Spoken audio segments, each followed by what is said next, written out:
सबसे पहले जिन लोगों ने आज रामस्वरूप वर्मा जी की जयंती का आयोजन किया है, उसमें सहयोग दिया है, अपनी बाणी शुरू करूं। इससे पहले मैं उनका नाम एक बार जरूर लेना चाहूँगा।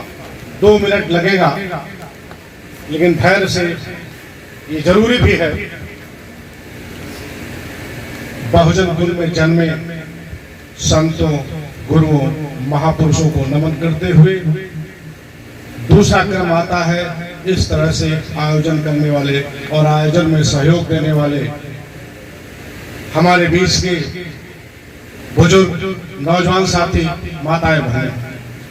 आज भगवती प्रसाद लघु माध्यमिक विद्यालय महानुआ बस्ती में ये जो आयोजन हो रहा है, आज की अध्यक्षता कर रहे माननीय रामकिशोर यादव जी, वरिष्ठ समाज सेवी, संचालक श्रद्धेय तिलक राम गौतम जी, मंडल अध्यक्ष भारतीय बौद्ध महासभा बस्ती, विशिष्ट अतिथि अभी जो अपना वक्तव्य दे करके यहाँ से जा चुके हैं, उनको भी वंदन अभिनंदन करता हूँ। इसके अलावा जिन वक्ताओं ने अभी इस मंच से आज रामस्वरूप वर्मा जी के जयंती के अवसर पर अपने वक्तव्य दिए, उनका भी नमन और एक बार नाम लेना मेरे मुख से बनता है। श्रद्धेय हृदय राम चौधरी जी, पूर्व जिला पंचायत सदस्य, श्रद्धेय अनिल कुमार गौतम जी, उपाध्यक्ष बौद्ध धम्म संसद मंडल बस्ती, श्रद्धेय बुद्धि प्रकाश एडवोकेट जी, विधि सलाहकार बौद्ध धम्म संसद मंडल बस्ती, बौद्धाचार्य डॉक्टर शीश कुमार गौतम, भारतीय बौद्ध महासभा एवं संस्कार मंत्री, बौद्ध धम्म संसद मंडल बस्ती, श्रद्धेय शत्रुजीत एडवोकेट, श्रद्धेय दुष्यंत बौद्ध, भारतीय बौद्ध महासभा, श्रद्धेय इंजीनियर नेबूलाल, श्रद्धेय चंद्रमणि राव, संरक्षक बौद्ध धम्म संसद मंडल बस्ती, श्रद्धेय राम सुभग मौर्य, अर्जक संघ, श्रद्धेय श्यामजी बौद्ध भीम आर्मी, श्रद्धेय गिरीश चंद्र चौधरी, अर्जक संघ, श्रद्धेय आरसी गौतम, बौद्ध धम्म संसद, श्रद्धेय राम सेवक बौद्ध अर्जक संघ, श्रद्धेय जेपी लाइनमैन, श्रद्धेय जग राम वर्मा जी अर्जक संघ, श्रद्धेय राजेंद्र कुमार गौतम, श्रद्धेय दुर्बली राम ऑपरेटर जी, संयोजक आयोजक श्री आरटी, श्रद्धेय आरटी अर्जक जी। लगभग नाम तो हो गया है, मैं क्षमा चाहूंगा अगर किसी का नाम छूट गया हो। और आज के इस जयंती के अवसर पर उपस्थित आप लोगों से अब मैं रामस्वरूप वर्मा जी पर कुछ कहूं, इससे पहले एक नारे से शुरुआत करेंगे। आप लोग जोरदार नारा लगाएंगे, जोश उसमें दिखाई देना चाहिए, होश भी दिखाई देना चाहिए। जिस सिद्धांत को व्यक्ति अपने जीवन में उतारता है, वह सिद्धांत उसके पास यूं ही नहीं आता। माननीय रामस्वरूप वर्मा जी ने, आपने जितने भी अभी सुने हैं, सभी वक्ताओं ने बड़ी अच्छी बातें बताई रामस्वरूप वर्मा जी के बारे में, उनके कार्यों के बारे में। रामस्वरूप वर्मा ऐसे नहीं बनते हैं। एक व्यक्ति के जीवन में जिन लोगों का उन पर प्रभाव होता है, उन सबका समेकित सम्मिलित रूप होता है। रामस्वरूप वर्मा जी बाबा साहब अम्बेडकर से काफी प्रभावित थे, छत्रपति साहू जी महाराज से प्रभावित थे, रामस्वरूप वर्मा जी कबीर दास से भी प्रभावित थे, रामस्वरूप वर्मा जी लोहिया जी से भी प्रभावित थे। तो जो गौतम बुद्ध मानव एक समान, क्योंकि गौतम बुद्ध ने जो पहली बार विचार दिया था कि जन्म के सभी आधार एक हैं, इसलिए जन्म से सभी मनुष्य एक हैं, मानव एक समान। ये आप नारा देंगे जब मैं कहूंगा बुद्ध धम्म की क्या पहचान, बोलेंगे रामस्वरूप वर्मा पर, लेकिन जो उन पर असर पड़ा, जिससे वो रामस्वरूप वर्मा बने और जिनसे प्रेरित होकर के उन्हें 1 जून 1959 को लखनऊ के अंदर अर्जक संघ की स्थापना करने की प्रेरणा मिली, वो बताना ज्यादा जरूरी है। मैं बोलूंगा बौद्ध धर्म की क्या पहचान, आप लोग कहेंगे मानव एक समान। बौद्ध धर्म की क्या पहचान, बौद्ध धर्म की क्या पहचान, बौद्ध धर्म की क्या पहचान। ये कारवां जो गौतम बुद्ध ने शुरू की थी, उसका आधार भी बताया था जो मैंने पहले बोल दिया। जन्म की प्रक्रियाएं अलग है क्या? महाझूठ पर आधारित, कोई मुंह से, कोई हाथ से, कोई पेट से और पैर से पैदा हो सकता है क्या? तो जन्म के आधार को उन्होंने बताया था। भगवान गौतम बुद्ध ने जन्म को आधार बताया कि जन्म के सारे आधार, मानव उत्पत्ति के जो आधार हैं वो एक हैं, इसलिए जन्म के आधार पर सारे मनुष्य समान हैं। ये ब्राह्मण मंडल इसको नहीं स्वीकार कर सकता। मनवाद के शिकार लोग, अपने घरों में देवी देवताओं को रखने वाले लोग इस बात को नहीं स्वीकार कर सकते, क्योंकि ये वैज्ञानिक तथ्य है। वैज्ञानिक तथ्य है कि नहीं है? ये वैज्ञानिक तथ्य है। विवाह न करो, जन्म की प्रक्रियाएं ना हो, 9 महीने बच्चा गर्भ में ना हो, कभी कभी बीमारी के कारण भले 7-8 महीने में हो जाए, बड़ी दवाई करानी पड़ती है तो बच्चा बचता है। यानी जन्म की सारी प्रक्रियाएं। इस बात को आगे बढ़ाते हुए इसका गहरा असर रामस्वरूप वर्मा जी पर पड़ा था और उन्होंने नारा दिया, ब्राह्मण भंगी एक समान। मानववाद की क्या पहचान? ब्राह्मण भंगी एक समान। और ये प्रभाव न केवल गौतम बुद्ध का उनके ऊपर था, संविधान का अनुच्छेद 51 का ज, जिसको 51 मतलब 51A जे कहते हैं, उसमें लिखा हुआ है वैज्ञानिक दृष्टिकोण, मानववाद और सुधार की भावना का विकास करना। उसमें तो लिखा है, मगर ये सुधार की भावना, ये वैज्ञानिक दृष्टिकोण और ये मानववाद आएगा कैसे? आगे चल करके वही रामस्वरूप वर्मा जी लिखते हैं, मानववाद की प्रश्नोत्तरी। कितने लोग पढ़े मानववाद की प्रश्नोत्तरी? आप लोग अगर इस बात को पढ़े हुए हैं तो आप इस बात को महसूस कर सकते हैं कि संविधान ने जो आदेश दिया था, वैज्ञानिक दृष्टिकोण अपनाओ, मानववाद को बढ़ावा दो और सुधार की संभावना का विकास करो अपने अंदर, उसको उन्होंने धरातल पर उतारने के लिए, बाबा साहब के सपने को उतारने के लिए, लोहिया के समाजवाद को धरती पर उतारने के लिए, आम जनमानस तक, अंतिम व्यक्ति तक उसके संदेश को पहुंचाने के लिए 1 जून 1968 को उन्होंने अर्जक संघ की स्थापना की। लेकिन अर्जक संघ की स्थापना और अर्जक संघ उतनी तेजी से क्यों नहीं बढ़ पाया? क्योंकि हम वैज्ञानिक विधियों और वैज्ञानिक तथ्यों का सहारा थोड़ा कम लेते हैं। हम उनके कृत्यों को तो जरूर गिनाते हैं, वो भी जरूरी है, लेकिन जो कृत्य उनके गिनाए गए या गिनाए जाते हैं उसका वैज्ञानिक व्याख्या करते हुए अगर गिनाएंगे तो जो कम पढ़े लिखे हमारे भाई बंधु हैं, जो माताएं बहनें हैं, वो भी समझ पाएंगे। उसका आधार कैसे बनेगा? उसका आधार देखिए, जब बाबा साहब ने अंतिम उपदेश ये दिया, शिक्षित बनो, ये नारा थोड़ा जो ज्यादा पढ़े लिखे होंगे उसमें 2-4 लोग बहुत अच्छी तरह जानते होंगे, बाकी लोग उसको जानते तो जरूर हैं। उसमें एक शब्द का अंतर है, मैं राइट करके बताता हूँ। बाबा साहब की किताब आप लोग पढ़ लीजिएगा। बाबा साहब ने कहा था, अंग्रेजी में लिखा था, अंग्रेजी के विद्वान हिंदी से ज्यादा अंग्रेजी के विद्वान थे, 9 भाषाओं के ज्ञाता थे, लेकिन उन्होंने जो बात उनको सहजता से विदेश में पढ़े थे, उनको अंग्रेजी थोड़ा ज्यादा आती थी, कानून की किताबें इतनी पढ़ी थे, उन्होंने लिखा क्या? लेकिन देश के अंदर अनुच्छेद 343 से लेकर 351 लिख करके उन्होंने आम लोगों की बोलचाल की भाषा, देश के बड़े भूभाग में बोले जाने वाली भाषा को राजभाषा का दर्जा हिंदी को दिलाया। कि आम लोगों की, गुलामों की भाषा हिंदी नहीं होती, गुलामों की भाषा संस्कृत होती है और अंग्रेजी होती है। जो बढ़ाया जाएगा आप समझ नहीं पाएंगे क्या लिखा है। तब उन्होंने हिंदी को महत्व दिलवाया, लेकिन चूंकि वो उतनी ज्यादा हिंदी नहीं जानते थे, लेकिन लिखा उन्होंने हिंदी के बारे में बहुत कुछ। बाबा साहब ने जो नारा दिया था उसको सही रूप में सुनिए, जिसका रामस्वरूप वर्मा जी के जीवन पर बहुत गहरा असर हुआ था और अर्जक समाज बनाई, अर्जक संघ। शिक्षित बनो तो कहा था, अंग्रेजी में उसको कहते हैं टू एजुकेट। दूसरा उन्होंने कहा था टू एजिटेट। क्या कहा था? To agitate. और एजिटेट का मतलब होता है अंग्रेजी का हिंदी उकसा दो, उकसा दो। उकसा दो क्यों नारा दिया था? क्योंकि बाबा साहब ने कहा था गुलामों का कोई त्योहार नहीं होता। होता है क्या? गुलामों का कोई त्योहार नहीं होता। और बाबा साहब ने यह भी कहा था, गुलामों को अगर उनकी गुलामी याद दिला दी जाए, गुलामी के कारण याद दिला दिया जाए, तो वो गुलामी की बेड़िया खुद तोड़ देंगे।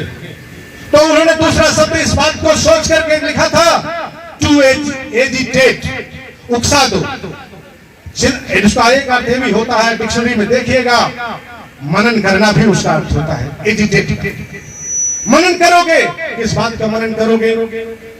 सामाजिक अपनी हैसियत पर, अपनी हालात पर, अपने वर्गों के सामाजिक हालात पर, राजनीतिक हालात पर, सामाजिक हालात पर, आर्थिक हालात पर मनन करो। और जब वो मनन करोगे तो क्या महसूस होगी? संगठित होने की भावना। क्या महसूस होगी? ये कैसे मिलेगा? जो हमारी हालात है, इसके जिम्मेदार जो व्यवस्थाएं हैं, जो उत्पत्ति के 4 महाझूठ पर आधारित व्यवस्था थी, वो धन, शिक्षा, संसाधन, संपत्ति, अधिकार, भागीदारी, सबकी राह में रोड़ा नहीं, वो महाबांध था। वो भाखड़ा नंगल बांध से भी ऊंचा बांध था, जिसमें फाटक भी नहीं लगाए गए थे। चाहे जितनी बाढ़ आ जाए, इधर के लोग तबाही से मर जाएं, मान सम्मान चौपट होता जाए, देश की मुख्य धारा में शामिल न हो पाए, कोई फर्क नहीं पड़ता। लेकिन वो रोड़ा नहीं, वो ऐसे ऊंचे ऊंचे बांध थे, जिस व्यवस्था के अंदर मानव उत्पत्ति का सिद्धांत इस तरह बता करके और थोपा गया। अभी कहा गया है, आप लोग भी जानते होंगे कि माननीय रामस्वरूप वर्मा जी हिंदी से एमए किए थे 1949 में। बाद में आगरा विश्वविद्यालय से उन्होंने विधि स्नातक की थी। कानून पढ़ने के दौरान उनके दिन में बाबा साहब का वो नारा, लास्ट वाला नारा शायद बोलना भूल गया मैं, उन्होंने कहा था, तीसरा नारा था टू ऑर्गेनाइज। ये तीसरा संघर्ष किया नहीं कहा, उन्होंने कहा कि कहीं हमारे नौजवानों की खून खौले, कहीं हमारे नौजवानों पर जो अत्याचार हमारे बुजुर्गों पर हुए हैं पीढ़ी दर पीढ़ी उत्पत्ति के उस सिद्धांत के आधार पर, कहीं हमारे नौजवान किसी संघर्ष के और रास्ते पर ना चले जाए। उनका संघर्ष का रास्ता लोकतांत्रिक था, शांतिपूर्वक था। वो बदला लेने में विश्वास नहीं करते थे, लेकिन खुद को बदल लेने का नसीहत, खुद को बदल लेने का नसीहत 14 अक्टूबर 1956 को नागपुर की दीक्षा फिल्म देख करके लाखों अनुयायियों से आपको सिखा जाते हैं। उस गंदगी से निकालने के लिए, जिसमें 4 बार यानी 4 क्लास आज की कह सकते हैं, पढ़ते पढ़ते आप हाई स्कूल पास हो सकते हैं, पढ़ते पढ़ते इंटर पास हो सकते हैं, पढ़ते पढ़ते आप और आगे पास होते जाएंगे, ऊंची सी ऊंची डिग्रियां ले सकते हैं। लेकिन ये जो क्लास बनाया गया था ब्राह्मण, क्षत्रिय, वैश्य और शूद्र की, कितना हूं मंत्र जप डालो, कितना हूं यज्ञ करा लो, कितना गंगा नहा लो, कितना कुछ भी कर लो, सालों साल कर लो, मृत्यु के अंतिम पड़ाव तक करते रहो, तुम्हारा वो हमारा वो क्लास बदलने वाला नहीं। यानी एक क्लास पास करके जहां दूसरे क्लास में जाने की कोई व्यवस्था, कोई गुंजाइश ना हो, वो हमारे किस काम की है? वो हमारे किस काम की है? इन तमाम विचारों ने रामस्वरूप वर्मा को रामस्वरूप वर्मा बनाया। उन्होंने इस बाबा साहब के इस कारवां को, बाबा साहब ने खुद भी कहा था आगरा में कि अगर जो हम कारवां यहां तक लेकर आए हैं, इसको अगर आप लोग आगे नहीं बढ़ा पाना तो इसको पीछे भी मत जाने देना। लेकिन रामस्वरूप वर्मा ने यह ठाना था, इस कारवां को आगे बढ़ाना होगा, इस कारवां को आगे बढ़ाना होगा। जिस संविधान में 3 चीजों की न्याय की बात की गई है, सामाजिक, आर्थिक और राजनीतिक न्याय की, वो कैसे सुनिश्चित होगा? यदि हमारे लोग, जिसका आधार ये 4 स्तंभ है, इस तख्ते पे मैं खड़ा होकर भाषण दे रहा हूं, बोल रहा हूं, चारपाई पे आप लोग सोते होंगे, तख्ते पे सोते होंगे, उसमें कितने पावे लगे हुए हैं? 4 पावे लगे हुए हैं। चारों झूठ पर आधारित हो तो क्या तख्ता टिक पाएगा? और सत्य पर आधारित होगा तो टिकेगा, लेकिन वो लकड़ी का बना है। लेकिन जिस धार्मिक व्यवस्था का आधार झूठ पर टिका हो, तो लोगों ने सोचा कि जो ज्ञान अर्जित होता है, जब जानो तब मानो, ये अर्जक्शन का सिद्धांत है। लेकिन न जानो फिर भी मानो, ये ब्राह्मणवाद का सिद्धांत है। और न जानो फिर भी मानो, इसका हथियार आस्था है। क्या हथियार है? आस्था और आस्था से निकालने का संकल्प लिया रामस्वरूप वर्मा ने, और इस संकल्प को पूरा करने के लिए 1 जून 1968 को अर्जक संघ स्थापित करते हैं। इसके बाद आप देखिए उन्होंने कहा ये तीनों न्याय तब तक नहीं मिल सकते जब तक ये चारों पावे जो ब्राह्मणवाद के हैं, जो आस्था के हैं, जो कल्पना के हैं, उनको हम उखाड़ नहीं फेंकेंगे। उन्होंने देखा कि भाई अगर ये ब्राह्मणवाद जो जानो ना तब मानो आस्था पर आधारित है, इसको खारिज करना होगा। इसको कैसे खारिज करेंगे? जिन लोगों ने, चालाक लोगों ने लिखा था ये उत्पत्ति का सिद्धांत, उन लोगों ने सोच लिया कि यदि सही सही लिखूंगा तो आज नहीं निश्चित कल जब लोगों को ज्ञान होगा तो हमें सर्वोच्च ये जो गांठ बांधते हैं ऊपर, वो जैसे हमारी बूढ़ी माताएं, हमारे बुजुर्ग, हम कहीं जाते हैं तो कहते हैं बेटा पहली बार अगर घर से बाहर जा रहे हो गांठ बांध लेना, किसी का दिया हुआ छुआ हुआ ऐसे ऐसे अनजान आदमियों का मत खाना जहां पुरानी हो सकती है, गांठ बांध लो कहते हैं ना। तो ये जो गांठ बांधा है, ये गांठ किस लिए बांधा है? वो 4 सिद्धांत उत्पत्ति के श्रेष्ठता जो उसको देते हैं उसको स्मरण करने के लिए ये गांठ बांध के घूमता है। हो सकता है कोई और भी कारण हो, लेकिन अर्जक विचारधारा से देखेंगे तो वो गांठ बताती है, वो गांठ संकल्प है कि तुम श्रेष्ठ मानव हो। और बुद्ध क्या कहते हैं? मानव मानव एक समान। रामस्वरूप वर्मा क्या कहते हैं? ब्राह्मण भंगे एक समान। तो ये जब व्यवस्था लागू होगी तो कि जानो तब मानो। और उसमें क्या हुआ? अगर आप ज्ञान के साधन क्या है? सुनकर, पढ़कर, देखकर, अनुभव करके जैसे चल रहे हैं, पैरों में ठेस लग जाए तो दर्द होगा। मिर्चा खाएंगे तीखा लगेगा, आम अमरूद खाएंगे थोड़ा मीठा लगेगा, लगेगा कि नहीं लगेगा? अगर आपको सेब कोई कह दे या आम कोई कह दे कि पका हुआ आम बहुत खट्टा है, मिठाई दे दी जाए, चीनी दे दी जाए, गन्ना चूसने को दे दिया जाए और कह दिया जाए बड़ा कड़वा लग रहा है, हम भी चूस रहे हो और खुद गन्ना चूसते हुए आपसे कहे कि गन्ना बहुत कड़वा है, तो क्या आप स्वीकार करेंगे? क्योंकि आप जानते हो और इसलिए नहीं मानोगे उनकी झूठी बात। इसलिए उन्होंने कल्पनाओं का सहारा लिया और कल्पना और आस्था का 2 स्तंभ तैयार किया।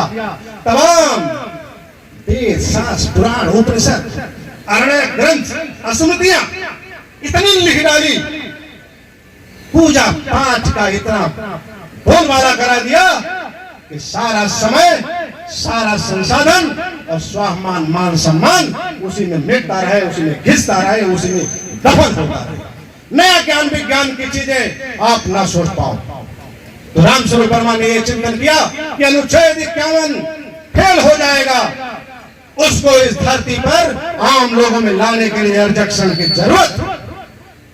और अभी बोला भी गया था, जिसमें समता की चाह नहीं वह बढ़िया इंसान नहीं। एक ही लाइन पर्याप्त है, सारी लाइनें क्या, लेकिन समता किसको चाहिए? जिसे ऊंचा स्थान पहले से प्राप्त है उसे समता नहीं चाहिए, क्योंकि वह समता से वो जो गांठ बांधा कि मैं श्रेष्ठ हूं वो खंडित होता है।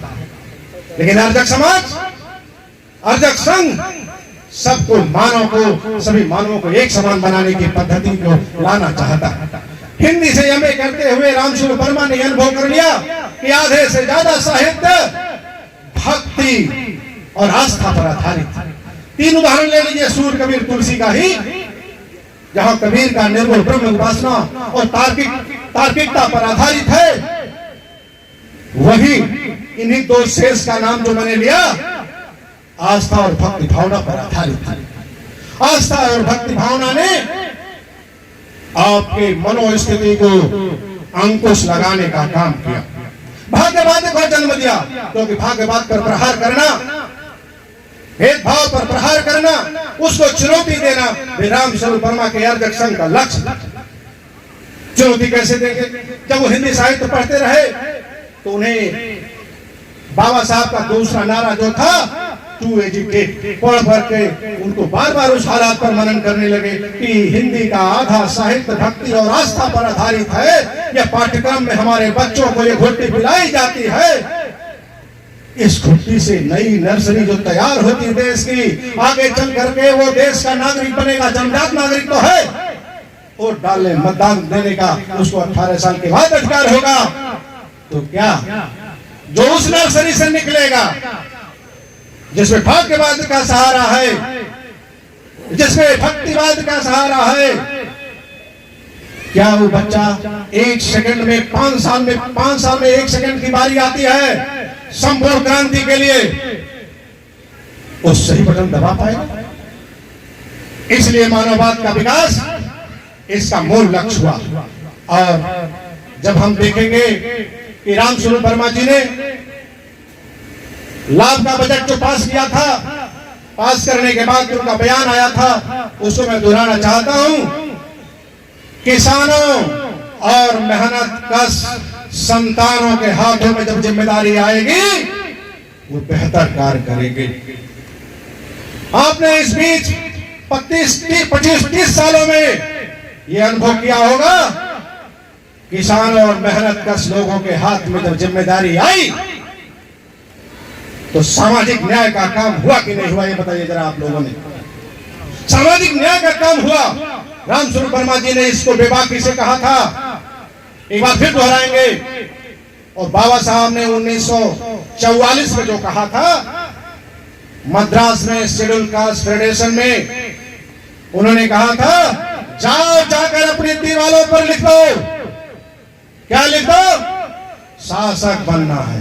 क्या लिख दो? शासक बनना है। तुम ही देखोगे, तुम्हारी नई पीढ़ी भी देखेगी, शासक बनना है। विचार पढ़ेगा, बड़ा होते होते वो उसको पढ़ते पढ़ते बड़ा होगा, रोज देखेगा, रोज पढ़ेगा, अपने पिता से भी पूछ सकता है और इस जिज्ञासा जगती जाएगी। रामस्वरूप वर्मा ने क्या कहा?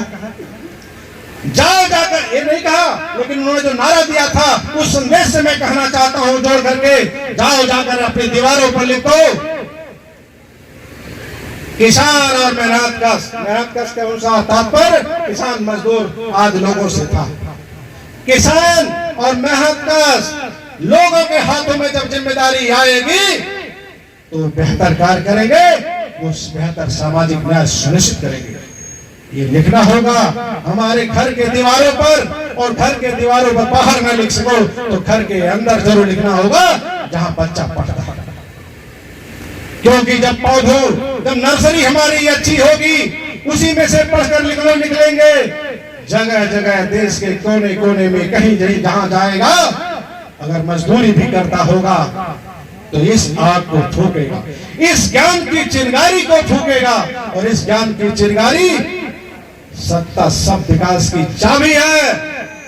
और जिस दिन फिर से वो चाबी मिलेगी और उस चाबी को पाने के लिए वो आतुर होगा, गरीब हो, अमीर हो, शिक्षित हो, अशिक्षित हो, यहाँ तक कि अगर वो विकलांग, आजकल दिव्यांग कहने लगे, कोई हो, रोगी हो, एक वोट का अधिकार है। जब एक वोट का अधिकार है और उसकी बुद्धि में आ चुका है कि पाखंड अगर हमें छोड़ना है तो हम बाबा साहब के विचारों पर चले, रामस्वरूप वर्मा के विचारों पर चले। 1-2 मिनट और बात आपका समय लूंगा। उत्तर भारत का अम्बेडकर इनको क्यों कहा गया? ये इसीलिए क्योंकि बाबा साहब के कारवां को बढ़ाने का काम, जो 3 न्याय जो संविधान की प्रस्तावना में है, उसमें चौथा उन्होंने सांस्कृतिक परिवर्तन की डाली है। आप लोग यहाँ से संकल्प लेंगे और संकल्प लिए भी होंगे। आप लोग जरा अपने हाथ की कलाई ऊपर कर दे दोनों, तो हमें बड़ी खुशी होगी। कलाई ऊपर कर मैं देखना चाहता हूँ कि कितने लोगों के हाथों में गुलामी के वो धागे। बहुत खुशी हो रही है कि हमारे बीच आप लोग रामस्वरूप वर्मा के स्वरूप दिखाई दे रहे हैं। किसी भी हाथ में गुलामी की वो कलाई नहीं है, वो बधी नहीं, उस कलाई में कुछ नहीं बधा है। इससे पता चलता है क्रांति, जो संपूर्ण क्रांति का ख्वाब देखा था रामस्वरूप वर्मा ने, वो आगे चलकर पूरा होगा। और ये जानकर जाना होगा कि यदि हम घरों में एक भी ऐसी तस्वीर लगाएंगे जो तस्वीर हमें भक्ति की ओर मोड़ती होगी, मानव अपने दिलों में मानवता की समानता का भाव, पूछो अगर किसी से तो कहता है कि हमारे यहाँ तो इसमें फलाने बसते हैं, वो कहेगा फलाने बसते हैं, वो कहता फलाने बसते हैं, लेकिन जो जरूरी चीज है मानवता बसती है कि नहीं बसती है, ये संकल्प लेना होगा। और हम अपने बच्चों का विवाह या तो बुद्ध रीति से कराएं। कितने लोगों ने कराया है, इसमें बहुत बहुत साधुवाद के पात्र हैं। एक भी शादी, जैसे पोलियो का नारा है, एक भी दो जिंदगी के लिए ना, एक भी बच्चा छूटा तो सुरक्षा चक्र टूटा। एक भी शादियां, कितने लोग हम लोग यहाँ पर आए हुए हैं, एक भी शादी अपने घर की या अपने जानने वाले रिश्तेदारों की या किसी की बौद्ध रीत या आर्यक समाज के अलावा नहीं होनी चाहिए। अगर हम जयंती मनाते हैं तो यह दृढ़ संकल्प लेकर हमें चलना होगा। यदि हम उसमें रह गए, दुविधाजनक की स्थिति से निकलना होगा। दुविधा हमें डुबाएगी, आस्था हमें डुबाएगी। इसका सबसे बड़ा प्रमाण एक और है जो आम लोगों को आप दीजिए। आस्था में इतनी ताकत होती तो करोड़ों करोड़ों देवी देवता यहाँ बताए गए, और जब देश गुलाम होने लगा तो क्या घास चलने चले गए? वो कहाँ गए थे? आज तमाम धार्मिक स्थलों पर दुष्कर्म होते हैं, हत्याएं हो जाती हैं, छोटे छोटे बच्चों का पता नहीं क्या क्या हो जाता है, गायब हो जाते हैं। वहां घट घट व्यापी कहाँ चला गया? आपको भक्ति में उलझा करके आपकी एक वोट की शक्ति जो दी गई है, जिससे पूरी समाज में संपूर्ण क्रांति आ सकती है, उससे भटकाने का काम होगा। 1990 में जो विद्रोह हुआ था, जब आरक्षण लागू हुआ, तो सोचिए एक शब्द प्रचारित किया गया, मंडल कमीशन। तो मंडल कमीशन लागू ही हुआ था, उसके विरोध में कमंडल शब्द। क्योंकि बच्चे छोटे से ऋषि पढ़ते हैं। विज्ञान में क्या पढ़ा जाता है? ऋ से ऋषि, और ऋषि के हाथ में होता क्या है? कमंडल। और कमंडल प्रतीक है उस चार महाझूठ की उत्पत्ति के सिद्धांत। तो जो बच्चा बचपन से ऋषि पढ़ता वर्णमाला में, हमें वर्णमाला के अक्षरों को बदल करके अपने घरों में महापुरुषों के नामों से जोड़ करके बनानी होगी नई वर्णमाला। स्कूल नई बन गई और कई जगह वितरित भी हो रहा। आजमगढ़ में बहुत बड़ा काम हुआ, उसका खैर आप लोगों को आता होगा, बन गया, बहुत अच्छा हुआ। ऋषि जब तक तो कमंडल की बात इसलिए मैं कर रहा था, ये मूल बातें नहीं बताएंगे हम लोग अपने समाज में लोगों को ले जा करके, तो आर्यक समाज जिस धीमी गति से बढ़ा था उसी धीमी गति से और धीमा हो जाएगा। इसलिए कुछ मूल चीजों को, जो कोई कम से कम पढ़ा हो, ज्यादा पढ़ा हो, सबको ये बात समझ में आने वाली हो। तो कमंडल का नाम दिया, मंडल बनाम कमंडल, टीवी चैनल और तमाम अखबारों मंडल बनाम कमंडल। तो हमारे नौजवान जो पिछड़े और दलित समाज से भी आते थे, वो असली बात नहीं जान पाए। वो जो रैलियां निकलती थी, न जाने कितने पिछड़े और दलित, उनको लगा कि कमंडल वाला धर्म खतरे में है। कुछ ऐसी चीज है, कुछ ऐसी चीज, कमंडल की रक्षा के लिए रथ यात्रा निकली है, कमंडल खतरे में है। अनजान अज्ञान लोगों ने, नौजवानों ने उस 1990 के विद्रोह को, जो 13 अगस्त 1990 को सूचना मंडल कमीशन लागू करने के लिए हुई थी, सरकार गिरा दी गई। रथ यात्रा क्यों निकाली गई? कि धर्म में तुम गुलाम हो सकते हो, यह उनको पूरा विश्वास है। क्योंकि जानोगे तो मानोगे, और इसके उल्टा उनका सिद्धांत था, जब जानोगे ही नहीं तो मानोगे कहां? आस्था, फिर से कहूंगा, आस्था और भक्ति का हथियार दे दिया जाएगा, गुलाम हो जाओगे। और काश की कांवड़िया कुछ वर्षा होगी। आपको बार बार भक्ति में अगर शक्ति होती, जिस प्रकार आरक्षण का विरोध होता है और हो रहा है, जितने भी आरक्षण दिए गए हैं, चाहे छत्रपति साहू जी महाराज ने 26 जुलाई 1902 को दिया, ब्रिटेन प्रवास के दौरान घोषणा की थी कि कोल्हापुर में राजकाज के जितनी, इनसे भी प्रभावित थे रामस्वरूप वर्मा जी, जितनी सरकारी नौकरियां होंगी उसमें पिछड़े शोषित वंचित को 50% नौकरियां दे दी जाए। रॉयल सोसाइटी उनकी थी सलाहकार की, जिसमें सिर्फ ये गांठ बांधने वाले श्रेष्ठ लोग थे। उसको उन्होंने भंग करके एक पिछड़े मराठा को, उस रॉयल सोसाइटी जो सलाहकार समिति की थी, उसको चेयरपर्सन बनाया। किसने बनाया? छत्रपति साहू जी महाराज ने। छत्रपति साहू जी महाराज को यह आभास जब हो गया कि यदि मैं राजा हूं, मेरे साथ भेदभाव हो सकता है, तो जो लोग राजा नहीं हैं, जो आम लोग हैं, उनको हाथ पकड़ करके कुर्सी पर कौन लाएगा? उनको जमीन से उठाकर कुर्सियों पर कौन ले जाएगा? राजपाट धन धरती में हिस्सा कौन देगा? ये जो नारा आया धन दौलत राजपाट में, छत्रपति साहू जी महाराज से आया। वहां से प्रेरणा मिली, जिन्होंने सबको, आजाद भारत नहीं था उस समय, तब भी ये अधिकार देकर दिखा दिया। आज भी हम लोग नहीं सीख पाते। कितने राजे महाराजे हुए जिन्होंने सामाजिक न्याय का काम किया। बाबा साहब की जब पढ़ाई छूट गई थी, शाहजीराव गायकवाड़ ने वजीफा देना बंद कर दिया, अपने चुगलखोर, उनकी भी रॉयल सोसाइटी थी, वही लोग थे, कान भर भर के पढ़ाई घाटा दिखा दिया और उनको बीच में पढ़ाई छोड़ना पड़ा। ये जानकारी जब ये बताना थोड़ा जरूरी लग रहा, बोर हो रहा है तो छोड़ दूंगा। तो जब उनको ये खबर मिली, और स्वयं राजा थे, ये खबर मिली कि बाबा साहब जो उसमें बालक थे, युवा थे, बिल्कुल बहुत कुछ कर सकते थे, जिसमें इतनी प्रतिभा थी, उनकी पढ़ाई छूट गई। राजा होकर के स्वयं ऐसे महान विद्वान, ऐसे महान नौजवान को, वो चाल, उसमें मुंबई में रहते थे, जन्म तो महाराष्ट्र में हुआ था, उस समय बाबा साहब उस मुंबई में आकर रुके हुए थे। एक चाल कहलाती है सब, जो थोड़ा गरीब बस्ती कह सकते हैं, जो ऐसे जिस चाल में रहते थे, इन्होंने कहा घुड़सवारों से, गुप्तचरों से पता लगाओ और बग्घी तैयार करो, साहू वहां जाएगा। साहू बुलवाएगा नहीं, ऐसे होनहार नौजवान को हम कोल्हापुर को चमका सकते हैं तो वह पूरे भारत को चमकाएगा, पूरी दुनिया में रोशनी बिखेरेगा। ऐसे बालक से हम खुद मिलना चाहते हैं। तो छत्रपति साहू जी महाराज मुंबई के उस चाल में जाकर के बाबा साहब से मिलते हैं और उन्होंने कहा, आप पढ़ाई पूरा करो, खजाना खाली हो जाए कोल्हापुर का, कोई फर्क नहीं पड़ता। जब तक एक भी सिक्का, एक भी मोहरे कोल्हापुर में है, आपकी पढ़ाई रुकनी नहीं चाहिए। फिर से उन्होंने बाबा साहब को विदेश भेज करके उनकी शिक्षा पूरी कराई।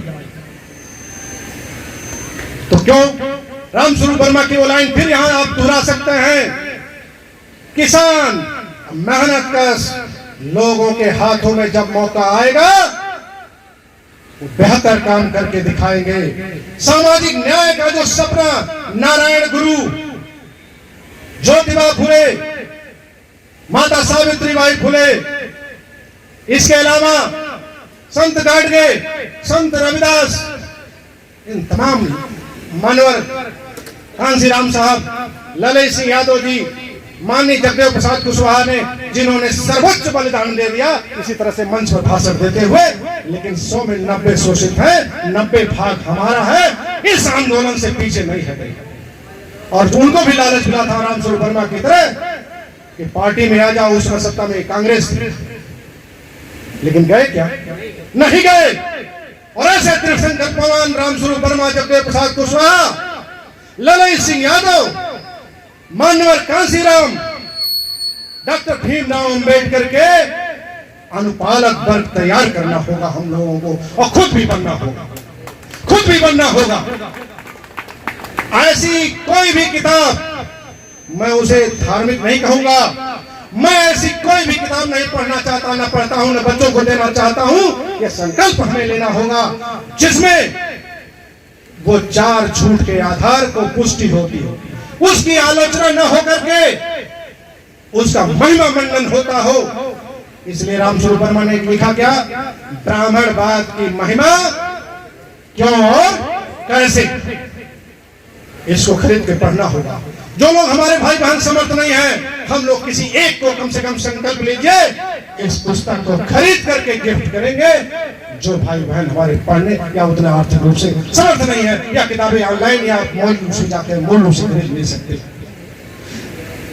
मनुस्मृति राष्ट्र पर कलंक, राष्ट्र का कलंक, ये भी जिसे बाबा साहब ने 1925 में जलाई थी,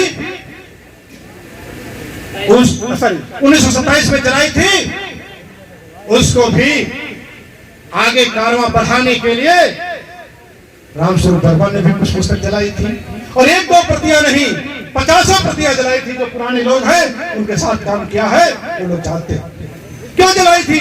इसका उदाहरण उन्होंने खुद दिया था, वो उदाहरण भी मैं देना चाहता हूं। उन्होंने कहा दुनिया का सबसे खतरनाक जहर पोटेशियम साइनाइड। कौन जहर है? Potassium cyanide. उसका स्वाद भी आप नहीं ले सकते, चखेंगे तुरंत मर जाएंगे, बता नहीं पाएंगे स्वाद कैसा है।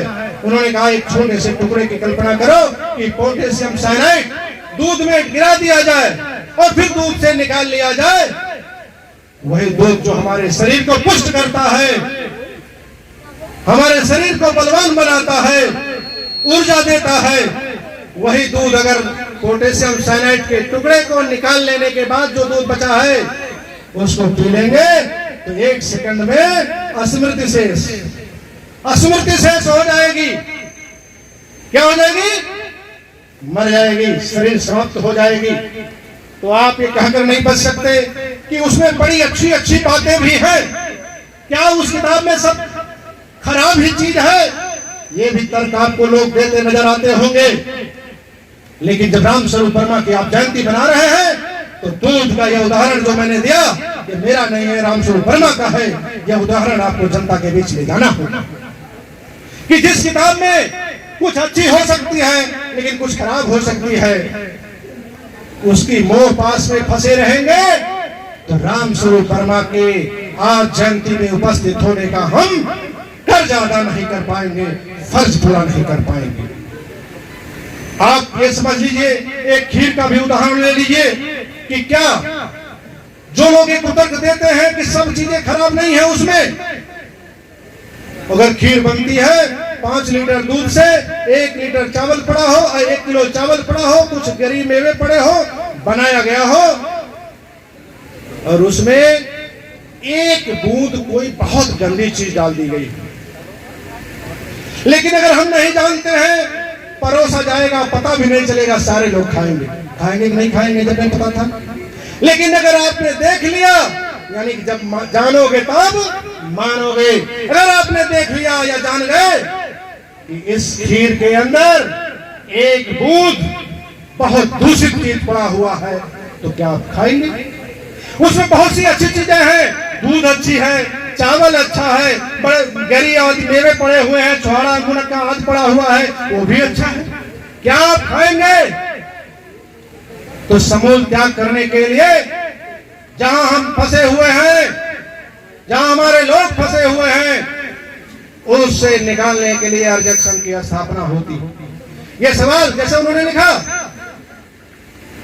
कि क्रांति क्यों और कैसे, तो जब क्रांति क्यों और कैसे लिखा उसे बहुत से उदाहरण हैं, बहुत से जुल्म जातियों की बातें हैं, ये भी रामस्वरूप वर्मा ने लिखा है।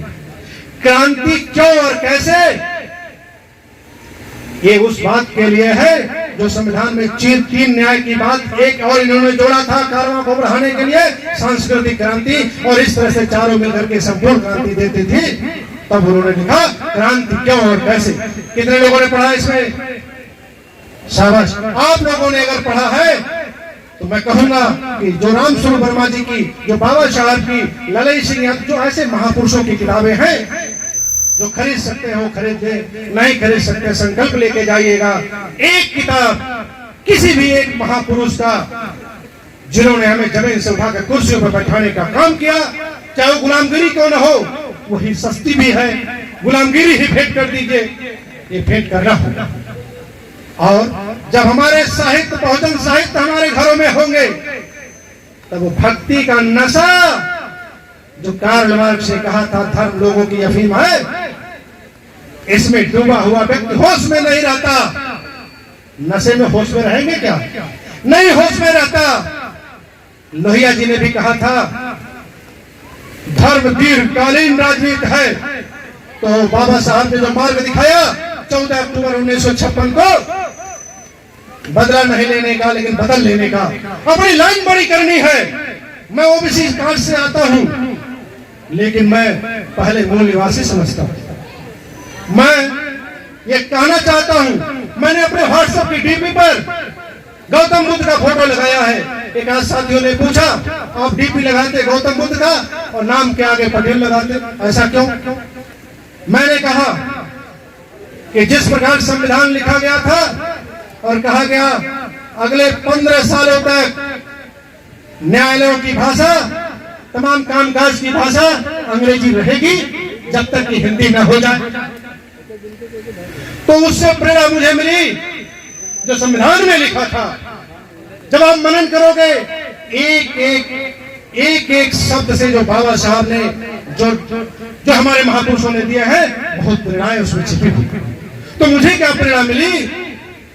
जब तक पिछड़े एक पिछड़े या कम से कम 80% पिछड़े बुद्ध की विचारधारा से, रामस्वरूप वर्मा की विचारधारा अर्जक संघ से न जुड़ जाए, तब तक पटेल लिखना जरूरी है। पटेल लिखूंगा, डीपी में व्हाट्सएप पर गौतम बुद्ध का फोटो लगाऊंगा, तो जो पटेल आज भी मंडल बनाम कमंडल का, यानी मंडल के पक्ष में नहीं है, कमंडल के पक्ष में है, जो कल्पनाओं पर आधारित है, जिसको बिना जाने मानने की बात है, उसमें डूबा रहेगा, वो निकल नहीं सकता। ऐसे डूबे हुए लोग भी सोचेंगे चंद्रशेखर पटेल लिखता है, कितने लोग तो कहेंगे भाई हमारे कुर्मी वाले बिरादरी के लोग, भाई ये पटेल है, कुछ तो पढ़ा लिखा है, ये बुद्ध को क्यों मानता है?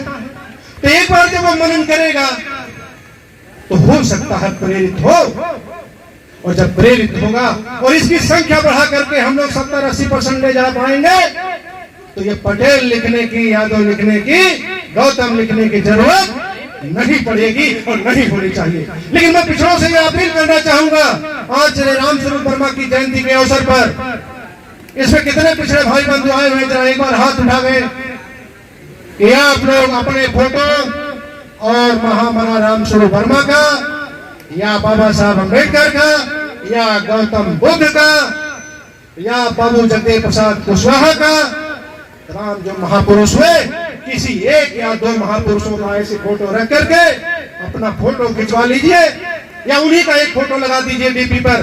डीपी अभियान चलाइए, क्रांति को आगे ले चलना है। क्रांति कैसे आएगी? छोटे छोटे प्रयास कभी बड़े परिणाम में बदलते हैं। यहाँ पर ये कहना चाहूंगा कि जो ये लंबी श्रृंखला है, संत रविदास से लेकर के बाबा साहब अम्बेडकर तक, उसके बाद आगे बढ़ता है कारवां रामस्वरूप वर्मा तक, बाबू जगदेव प्रसाद कुशवाहा तक, ये कारवां कैसे बढ़े? संविधान लिखे जाने से पहले जब 9 दिसंबर 1946 को संविधान सभा की पहली बैठक हुई थी, बाबा साहब ने बहुत पहले मन बना लिया था कि जितने भी धार्मिक किताबों में और जितने तरह की गुलामी और जितने आधारों की गुलामी हमें पकड़ाई गई है, उन सब का समूल नाश करना है। उन सब का समूल नाश करने के लिए जो मौलिक अधिकार लाया गया, ये मौलिक अधिकार की जिम्मेदारी उस व्यक्ति को दिलाना है जो ज्यादा सशक्त है। उसमें आप लोगों को शायद किसी को मालूम हो कि जब संविधान सभा की पहली बैठक हुई, उसके बाद बैठकों का दौर जारी हुआ, बाबा साहब के दिमाग, उतना दिमाग शायद आज भी नहीं है, और आगे हो जाए तो बड़ी बात। उन्होंने सोचा कि सरदार वल्लभ भाई पटेल जो सामाजिक न्याय के मानकों पर पूरा खरा नहीं उतरते थे, लेकिन उन्होंने SC/ST आरक्षण का विरोध उस समय भी नहीं किया। बाबा साहब चाहते थे छत्रपति साहू जी महाराज के मॉडल पर देश के संविधान में आरक्षण की व्यवस्था हो। छत्रपति साहू जी महाराज का मॉडल क्या था?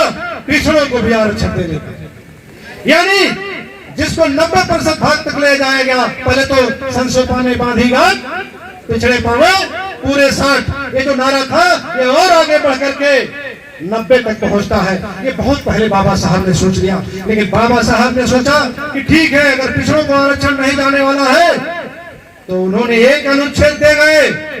उस अनुच्छेद की ताकत को संयुक्त मोर्चा की सरकार ने, जो 1990 1980 में मंडल कमीशन की रिपोर्ट आई थी, ठंडे बस्ते में थी, वो मंडल कमीशन की रिपोर्ट आई कैसे? अगर संविधान में अनुच्छेद 340 पिछड़े भाइयों बाबा साहब का हम ऋण नहीं चुका सकते और बाबा साहब को जरा सा भी मानते होंगे तो गौतम बुद्ध को अपने जीवन चर्या में उठाना, वरना हम गद्दार हैं, आसान फरामोश हैं। क्योंकि उसी के बल पर वो अनुच्छेद 340 जो बाबा साहब ने लिखा था, जब उस छत्रपति साहू जी के मॉडल को नहीं स्वीकारा गया, लेकिन बाबा साहब ने पूना पैठ के आधार पर लड़ाई लड़ करके लोकसभा हो अनुच्छेद 330 के तहत लोकसभा में एससी के 84, एसटी के 47, कुल संख्या 131 होती है नहीं होती है, विधानसभा में भी दिलवाया और इस पर सहमति बनी और लागू हुआ।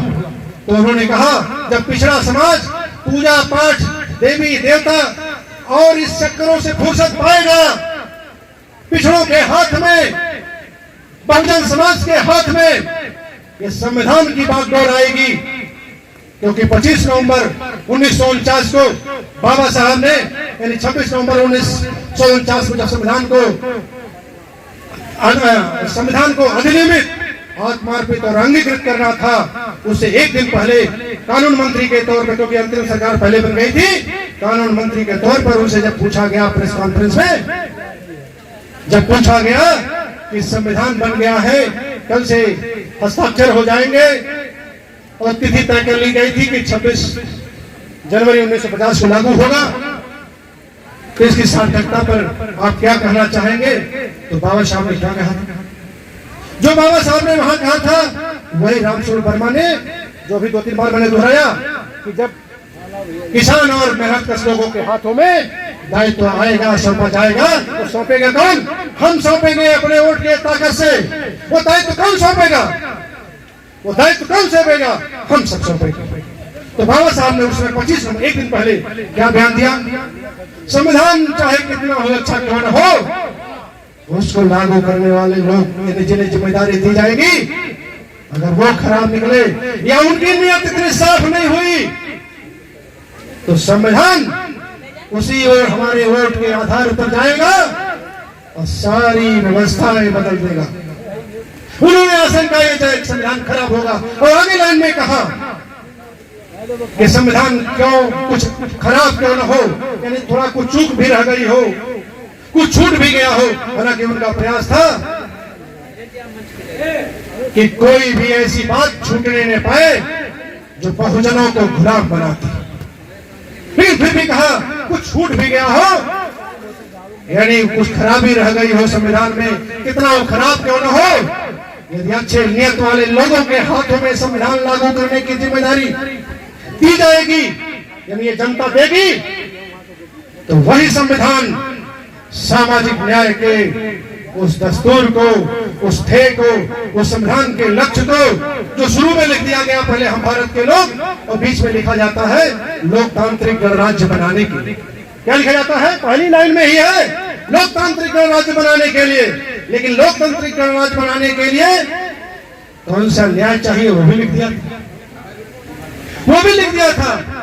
तो आज जो संविधान पर, आरक्षण पर ये जो खतरे हैं, वो खतरे कुछ हद तक हमारी ये अंगुलियां जिम्मेदार है। हमारी ये 1 सेकंड की 5 साल में अवसर आने पर ये अंगुली जिम्मेदार है। जिम्मेदार है कि नहीं है? जिम्मेदार। हम सोचते नहीं हैं बाबा साहब के दूसरे नारे को, पहले नारे, दूसरे नारे और तीसरे नारे, ये सारे नारे को जीवन में उतारना होगा।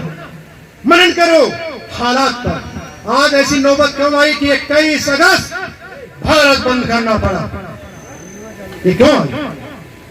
इसलिए बहुत लंबा हो रहा भाषण, मैं संक्षेप में कहूंगा, ज्यादा नहीं कहना है। आज हम लोग संकल्प लेकर जाएंगे। गृह प्रवेश कितने लोग कराते हैं? अब तो इसमें मुझे लगता है कि सारे बुद्धिजीवी हैं, सारे लोग गृह प्रवेश नहीं कराते होंगे। मृत्यु के समय नारा क्या लगाते हैं जो लोग, उसके उल्टा नारा लगाना है, क्योंकि जब ये चीजें नारे गूंजते हैं तो बच्चे की जुबान पर गुड़ बातें हम लोग समझ सकते हैं। हमारी नर्सरी तैयार हो रही है, उसको भी समझाना जरूरी है। तो जन्म मृत्यु सत्य क्या है? जन्म मृत्यु सत्य, ये नारा गूंजना चाहिए। वो नारा जो पीढ़ी दर पीढ़ी गुलामी का चलता आया है, वो नारा छोड़ना होगा। और मृत्यु भोज छोड़ चुके होंगे आप लोग और कहीं गुंजाइश रह गई है तो उसको दूर करिए। भाग्यवान छोड़ना होगा। किसी भी रूप में क्या गारंटी है कि जिनके घर में ज्यादा पूजा पाठ होता है, आप लोगों से कहते रहिए, उनके घर में विधवाएं नहीं होगी, कोई गारंटी है? उनके घर में बीमारी नहीं आएगी, कोई दुर्घटना नहीं होगी, कोई गारंटी हो तो हम लोग भी पूजा पाठ शुरू कर दें। और अगर इस बात की कोई गारंटी नहीं है तो उसकी जरूरत क्या है? यदि इस बात की कोई गारंटी नहीं है तो उसकी जरूरत क्या है? जिस भक्ति में अगर शक्ति होगी तो वो आपको नहीं देगा। आरक्षण में शक्ति है कि आपके देश की संसद में भी पहुंच सकते हैं और पहुंच रहे हैं। 131 पे पहुंच रहे हैं, नहीं पहुंच रहे कम से कम। और जब 131 पहुंच ही रहे हैं, इस बार 132 भी हो गया, 132 भी हो गया, आगे भी हो सकता है। हाँ, तो जब 132 हो गया तो किसकी ताकत है? इसलिए जो महापुरुषों के कार्य हैं उनको गिनाना है, उनको अपनाना है। महापुरुषों ने जो सपना देखे थे उसको पूरा करने के लिए कारवां लेकर आगे बढ़ना है। इन्हीं शब्दों के साथ एक बार मैं और कहना चाहूंगा कि महापुरुषों के सपने और कार्य से संबंधित मैंने एक YouTube चैनल पे चलाया है 16 अप्रैल से। उसका नाम इसलिए रखा, सपने और कार्य महापुरुषों के। क्या नाम रखा? सपने और कार्य महापुरुषों के। महापुरुषों ने जो कार्य किया है वो थोड़ा थोड़ा उसमें गिनाते जा रहा हूं। यानी संविधान और महापुरुषों के योगदान तथा कुछ ज्वलंत मुद्दे उसमें मैं टच करता हूं।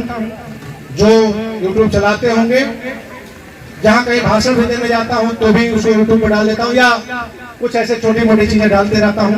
आप लोग उसको भी अगर समय निकलेगा तो देखते रहिएगा। उसे एक बार और नाम ले रहे हैं, क्योंकि जब बार बार स्मरण में रहेगा सपने और कार्य महापुरुषों के, उसी की जयंती हम मना रहे हैं। आज जयंती क्यों मना रहे हैं? उनका कार्य क्या था हमारे जीवन में बदलाव के लिए, उनका सपना क्या था, उसको आगे ले चलना होगा। इन्हीं शब्दों के साथ फिर से एक बार नारा लगाएंगे हम लोग, बुद्ध धर्म की क्या पहचान। मैं बोलूंगा, आप लोग कहेंगे मानव मानव एक समान। ये शिफ्ट करना होगा। हम लोग जितने जल्दी हो सके अपने घरों में गौतम बुद्ध, डॉक्टर अंबेडकर, रामस्वरूप वर्मा, जितने महापुरुषों का नाम लिया गया, इनका फोटो आप देखिए इस बैनर पर लगा हुआ है। ऐसे फोटो ऐसे अपने स्टडी रूम में, अगर किसी पास अच्छी व्यवस्था हो, जो अपने बच्चों के लिए स्टडी रूम अलग से बना रखे हो वो, और जिनके पास अधिक व्यवस्था नहीं है वो भी अपने घरों में 2-4 तो लगा ही सकते हैं। अपनी आइडियोलॉजी क्लियर करनी होगी, दुविधा में मत रहिए। अब फिर से नारा लगाने का समय आ गया। बौद्ध धर्म की क्या पहचान? बौद्ध धर्म की क्या पहचान? बौद्ध धर्म की क्या पहचान? अर्जक संघ का नारा है, ब्राह्मण भंगी एक समान। मानववाद की क्या पहचान? मानववाद की क्या पहचान? मानववाद की क्या पहचान? मानववाद की क्या पहचान? ऐसा कोई कर्मकांड, ऐसी कोई किताब जो एक समान होने का बोध न कराए वह त्याज्य है। इन्हीं शब्दों के साथ नमो बुद्धाय, जय भीम, जय संविधान, जय लोक।